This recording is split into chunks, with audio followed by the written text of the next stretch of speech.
course, the story of Abraham begins in Genesis 12, 1 through 3, where God tells Abraham to leave Ur and to go to the land he will show him, which of course is the promised land, the land of Canaan. And God makes promises to Abraham at that time. And he promises him that he'll be a great nation, which, you unpack that a little bit, as the Bible itself does, means that he'll have many descendants and that they will have land. And that he will be blessed, but also that he will be a blessing to others. Now, the story of Abraham largely follows the theme of how does Abraham respond to threats and obstacles to the fulfillment of these promises. And of course, the main focus, not the exclusive focus, but the main focus is on the promise of descendants, because you have to have that first child in order for you to be the father of a great nation. And of course, Abraham runs into many obstacles and threats to the fulfillment of the promise. And so how does he react when they come? Does he respond with faith, confidence in God, trust, or does he respond with fear and manipulation?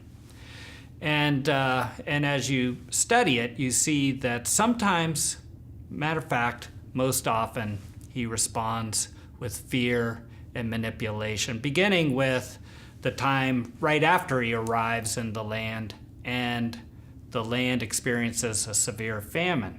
Now imagine Abraham, who has been promised this land, and that the land cannot now even sustain his life. So he has to go down to Egypt. How does he respond? Well, he responds in fear, and he manipulates the situation, telling Sarah to lie about her status with him. I'm your sister, not your wife. So he's in a self-protective mode.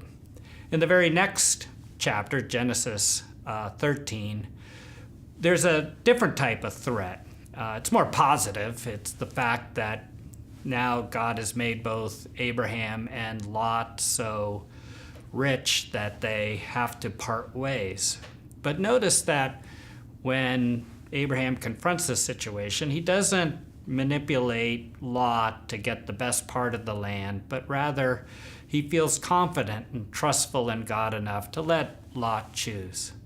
So the basic point is, as you follow the Abraham story, you can see them as you can see the main theme as his journey of faith. Genesis 15, God comes to reassure him, but he says to God, you haven't given me a son, so Eliezer of Damascus will be my heir, which is invoking an ancient Near Eastern custom where if a childless couple would adopt his household servant. So he's trying to create an heir, which he does again in Genesis 17 when God comes to reassure him again, and God says, you will have a child. And he says, may Ishmael live before you. In other words, he's used the ancient Near Eastern custom of concubinage to try to manipulate an heir. But of course, at the end, Isaac is born.